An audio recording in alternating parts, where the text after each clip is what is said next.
So first I want to welcome you all. We did a little show of hands earlier about who was in the helping profession. Everyone seemed to be therapist-ish, social work in that realm, which makes sense why you're here.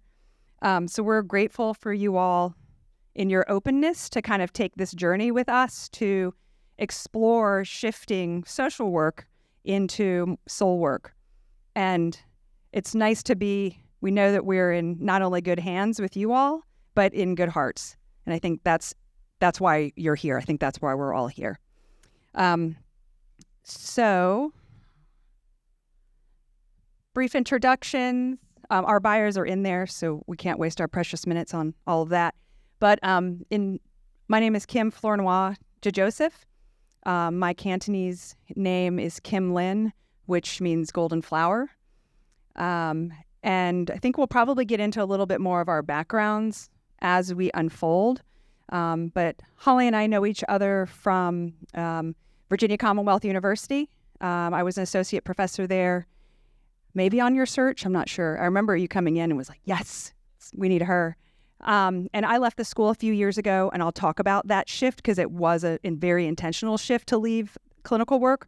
And so now here we are trying to bring the stuff that we've been thinking and feeling about the work out there into the world. And so we're happy to have you here with us.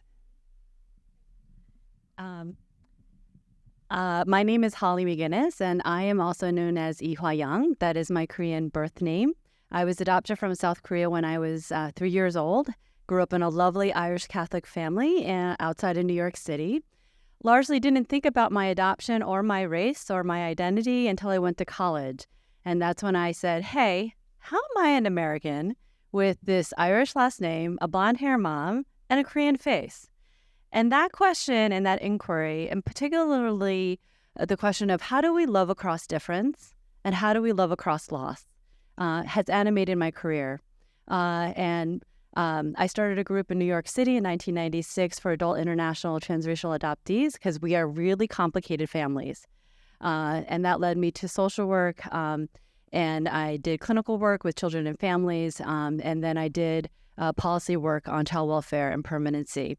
And now in my current role as a professor at the School of Social Work at Virginia Commonwealth University, continue to do research around childhood and adolescent mental health, but even more importantly, I think, how childhood trauma continues across the life course and impacts us.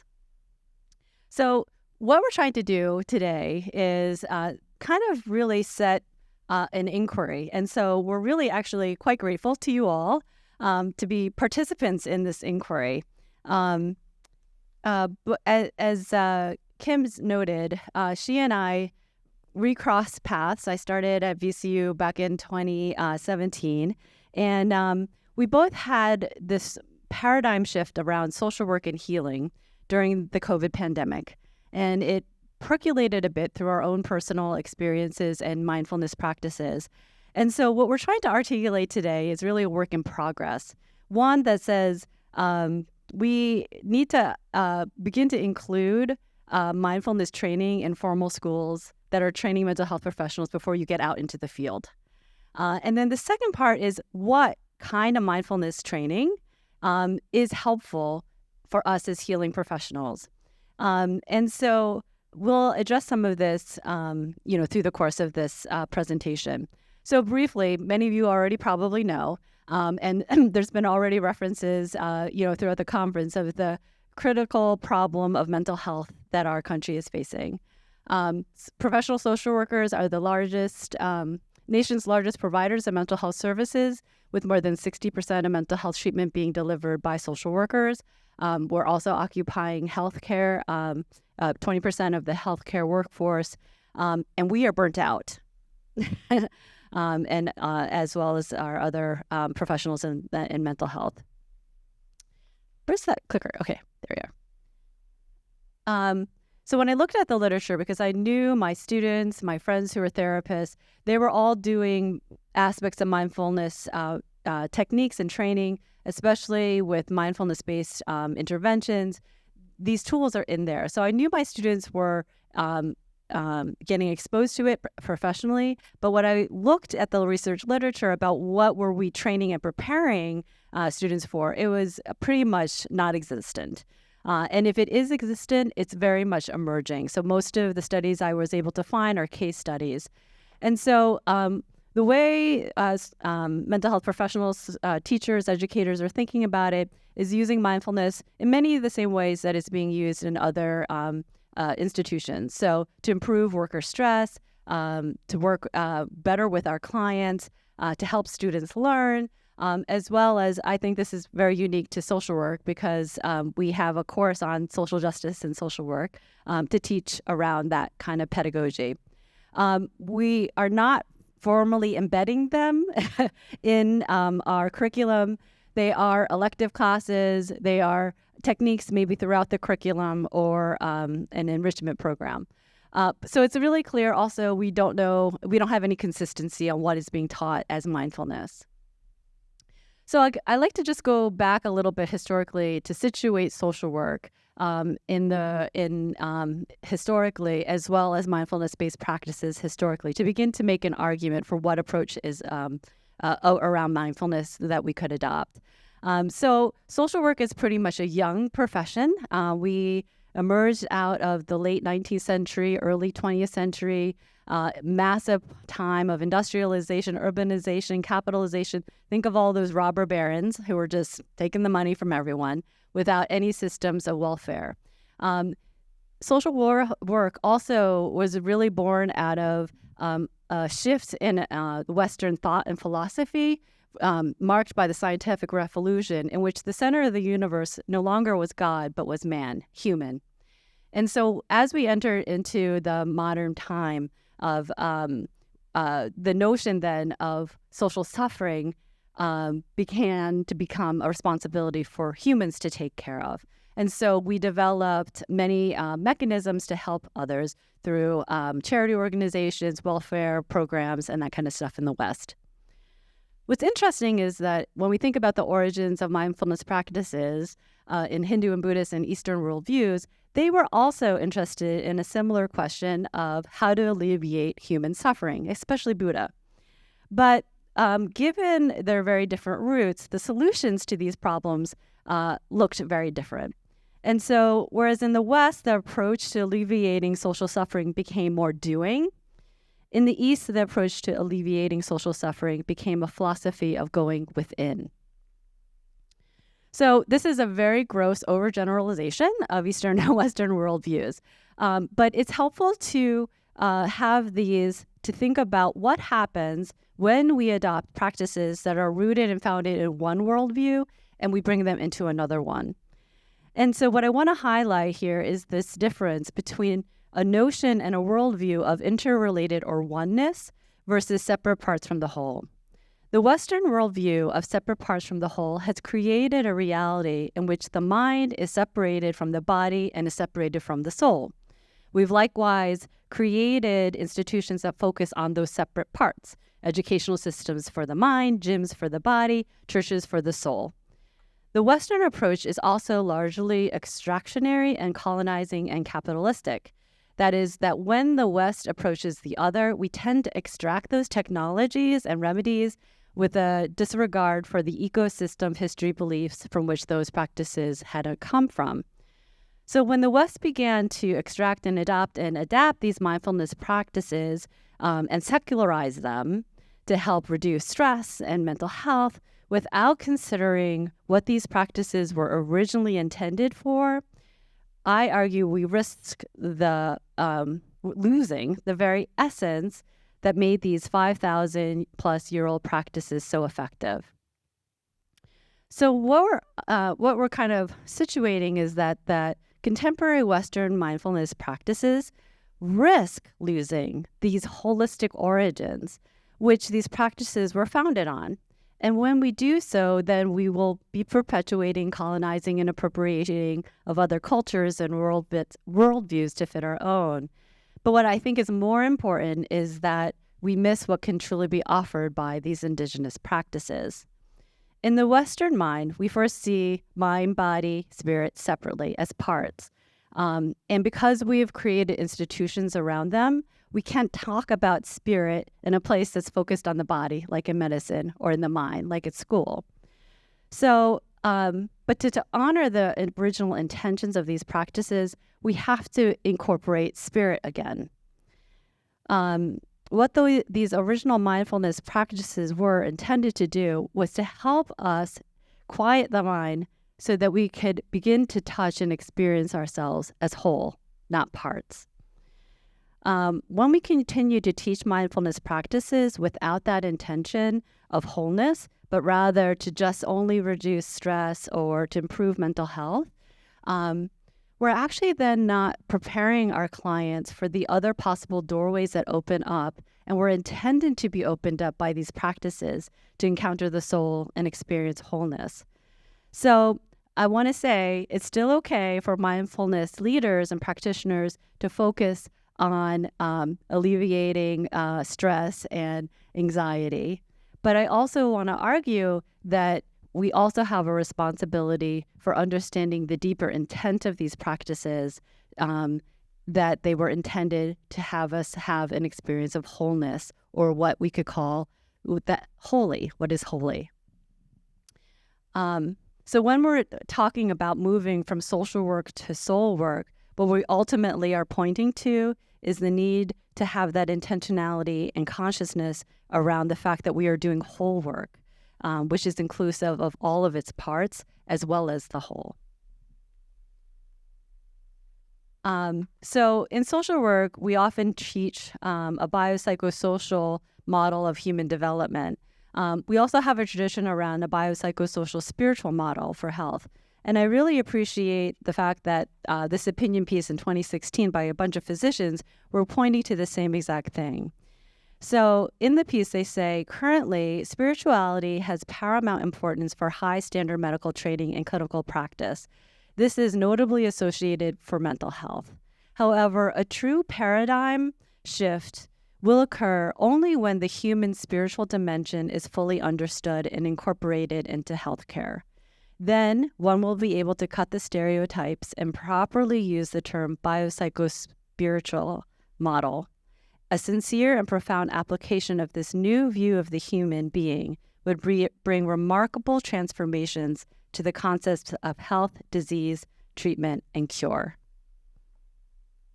Okay. So now we're going to shift a little bit more into our personal narratives and stories of how we shifted from social work to soul work. And, you know, growing up, as I said, I was fortunate to be in a very loving family. I didn't think of my race and my adoption. I always knew I came from South Korea, but I was also 3.5. And as I began to unpack those first 3 years of my life, I had multiple caregivers. I lived with my birth mother, my birth father, my grandmother, and then I was in an orphanage. And even though all the love that my adoptive parents could give me could not heal that fractured child heart. And I thought I had done a lot of work on it. I mean, I started an organization in my 20s. I was a social worker. I was trained in like clinical work with children and families. I figured I got it.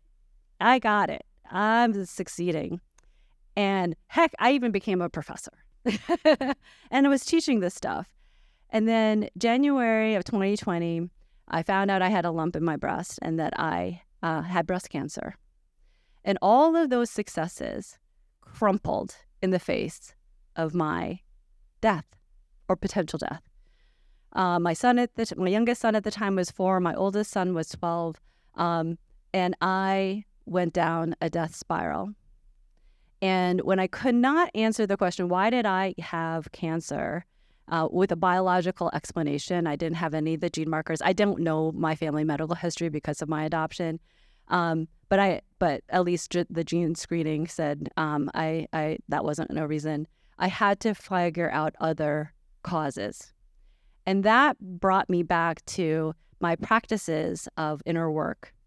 And what I didn't realize is that my decades of doing yoga and meditation and Tai Chi had actually been softening up my body and my mind, even though in my head, I was not religious. I cut off my Catholic roots as soon as I got out of the house because it just didn't jibe with me. the notion of a soul was so mired in so much religiosity. I cut it out of my life. But this journey through healing and realizing all of those hidden parts, all of the intellectual structures that I had created for myself to succeed, as I began to sit and be with nature and slow down and begin to live these practices that I had left in the yoga studios and began to live them, I began to heal those parts of my broken heart that no talk therapy could get to. And that's when I had a profound experience of my own wholeness.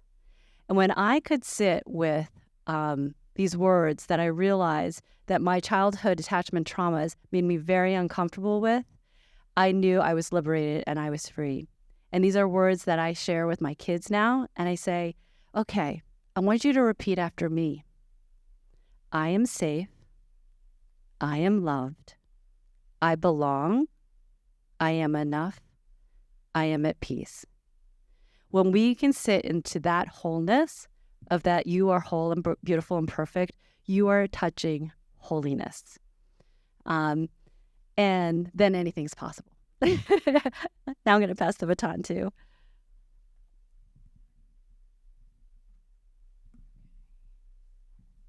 All right. There's a lot of stuff up here. Okay. So this kind of follows up where Holly is this quote by this woman that I love named Mirabai Starr, if you're not familiar with her. Tragedy and trauma are not guarantees for a spiritual or transformational spiritual experience, true, but they are opportunities.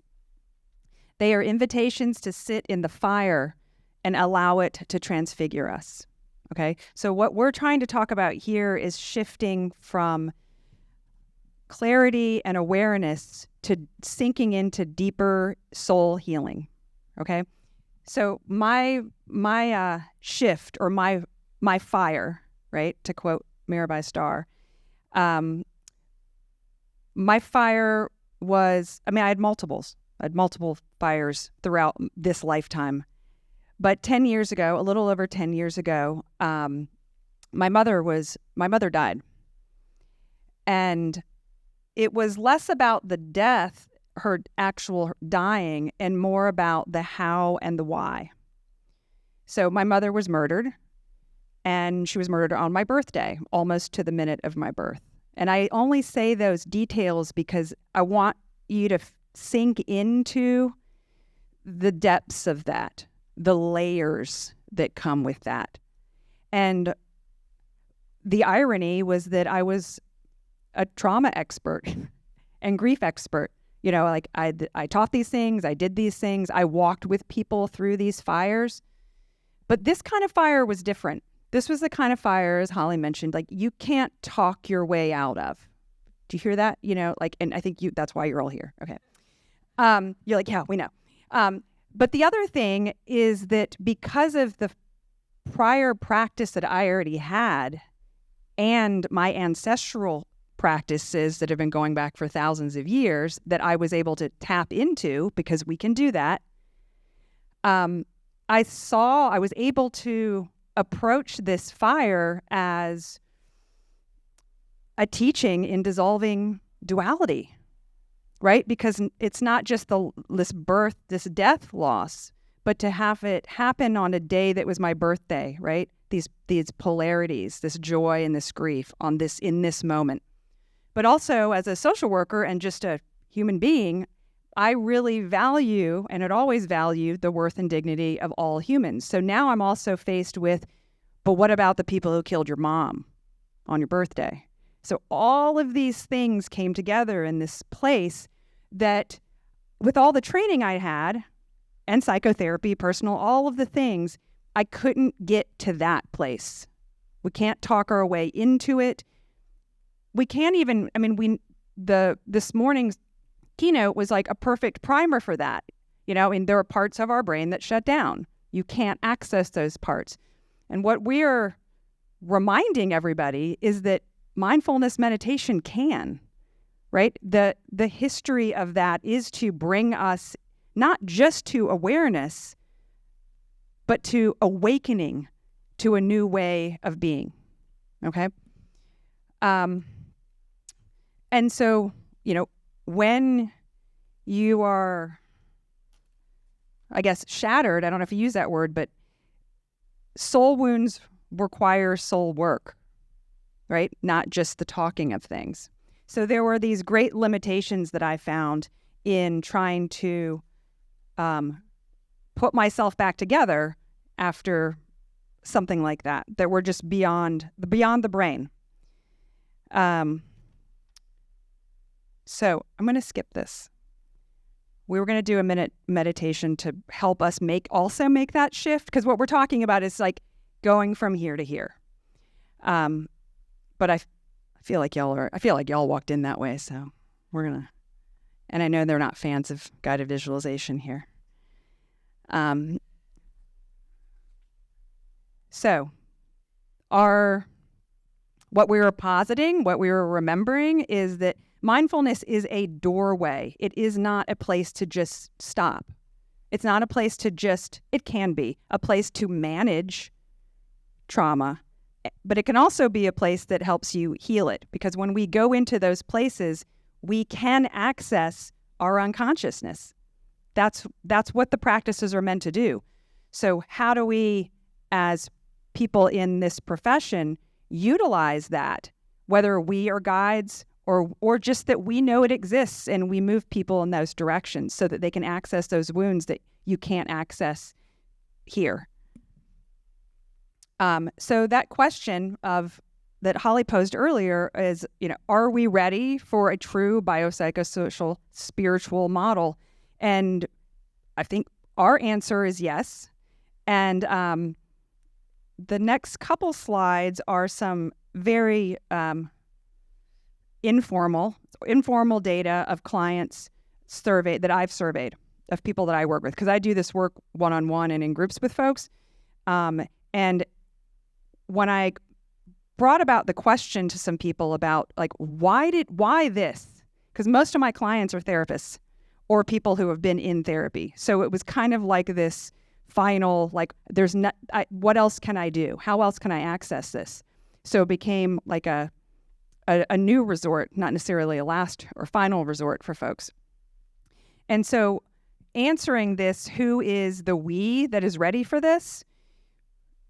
I'm going to unpack now in a couple different themes, these kind of groups of who is the we? Who besides us, who is the we? So one of the themes that I found, and I think I sent this out to 50 or 60 people and got maybe 30 or 40 responses. One of the themes that I found had to do with epigenetics and ancestral voices. This is one of the voices that was uplifted, that it is asking for this kind of work. And that is because trauma is an injury or wounding of the soul that has physical effects and affects our body. But this concept of trauma really just demands that we explore beyond the physical, beyond the mind. So ancestral trauma or intergenerational trauma, as it's been, which now we have evidence of it in epigenetics. And that's just that trauma can be passed down through generations. I think we know this. It doesn't have to have happened to me for me to be manifesting behaviors or patterns, or though I may not have had a lived experience.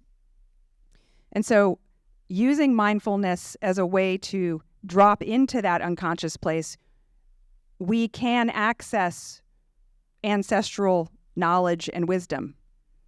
I'm saying this out loud, and I'm just like, I guess I'm just saying this out loud, but it's truth. It's my experience of truth. I mean, that's just how it is. And so these are some quotes, read them or not, of folks who, when they responded to kind of why did you come to this at this point in your life, there was this theme around people who wanted to deeply work with ancestral trauma, with intergenerational trauma, but clinically, how do you do that if you don't know who your grandma was, or if you don't know, you know what I mean? Like, it's like there are, I can talk genogram language to you all, I'm sure. So when I teach family dynamics now about the genogram, I'm like, here's all the stuff we know, and we can we can tap into beyond what is on this piece of paper, beyond what, and I, you know, I'm getting into is tapping into ancestral voices that you can get to through 5 minutes. Okay. Through, not necessarily in 5 minutes, you can't. But though actually, I mean, you know, if it's just like a button, if you know what I'm talking about, you just click in and click out. So this was one group of the we of who is ready for this. People who were like, yes, I want to go there. Help me go there, you know? All right. Another voice that was loud in this were people that I've worked with who have been in therapy like 10, 20 years. I mean, that's me too, you know, like who have tried and keep running up against something. And it's because it's something they can't access in that way, right? So again, mindfulness as a doorway to awareness, but then also the door just opens, right? You don't get to awareness and you're like, I've arrived. Awareness is just another door. It's just another door. And that is what people we're finding are wanting. They're wanting to go beyond layers. This is like why I was supposed to get bifocals, I think. So like this one statement, every session since then was centered in the intuitive process of allowing the shadow in my body and soul to meet my light. None of it was scripted. There was no treatment plan or diagnosis. Yet the biggest healing I've experienced so far stemmed from that same place where the disowned parts of myself were able to be, for the first time, recognized, right? We're talking about accessing that. It's like the itch that you just can't reach or you can't find, but you can. And mindfulness is a doorway to that. Another theme were therapists themselves. A big portion of the folks that I work with are therapists. So I asked them, because who better to know, like, do we need spirituality? Like, and they're like, yes, because that's why I'm coming to you, because it's not happening in this realm. And the things that people were unpacking really had to do with not only doing their own work, which I know everybody in here knows that that's the number one thing that therapists need to do, but also how much clarity that process gave them so that they could show up as cleaner, more polished mirrors. So we're not continuing to inflict harm, right? When we find clarity within ourselves. I don't have time. Going this deep helps me as a grief therapist to go gain insight into the bigger picture that my 30-year mindfulness practice only hints at. Right? So it's needed, it's wanted. And then finally, because we are on time, is student voices. The students out there want this. I left the school social work as a faculty member right before the pandemic because it's not a safe an environment to do this work. And so I let all of that go, all of the things that come with it. I mean, state benefits, come on, you know, all of it, because this was just the way that I had never worked with people and seen so much transformation so quickly when you help somebody go into that space and keep going. And so I'm back as an adjunct and I teach and I bring all of this in. I bring it all in, and the students want it so bad. They crave it, just like clients do, just like therapists do. There's one quote on here. I remember leaving class and feeling excitement, imagination, and joy. What I took away was the opportunity to meet social work with creativity and a deeper sort of passion. That soul work feels like transformative justice, like it's actually getting us to the root of some of the work and the suffering that the profession started with trying to alleviate. So I think our biggest message here is let's keep going. Like, let's explore what that looks like versus like it continuing to be so taboo, right? And so that was, I think one of the reasons why we're here is just like, let's just talk about it. Let's just see if anyone else wants to do this, because what we've been seeing is that people want it and they need it. And not It's like the big elephant in the room that no one's talking about. That S word, spirit. Yeah. And so, I mean, I think what we're saying is that we think there is a need for this shift to be more inclusive about all kinds of ways of knowing, right? And mindfulness is a way to get us there. We don't have to, as we were saying earlier, I was like, was I telling you this? I was like, we don't, like, mindfulness gets us to a destination, and like, we don't have to get off here. We can just keep riding this ancient practice that is meant to help us heal. It's what's inside us and so mindfulness can help us access that. I'm like, there's a lot of flagging happening in the back. So that's it. So thank you. And we hope to connect with anybody who wants to continue this conversation, because this is the work that I'm already doing. This is a work that Holly's the researcher and I'm the practitioner. Like, we want to write this up. Like, we really want to like move this in, because I think that's one thing we've realized is that, at least for me, like, I don't have to totally separate myself from social work anymore. Like, if anything, maybe I can be a bridge to bring this kind of stuff back in.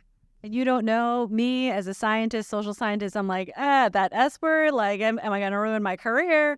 But this is what I feel called to do. And so again, developing a true biopsychosocial spiritual model that's not based on religiosity, but this notion of soul, spirit, is very exciting. And I hope to continue the dialogue.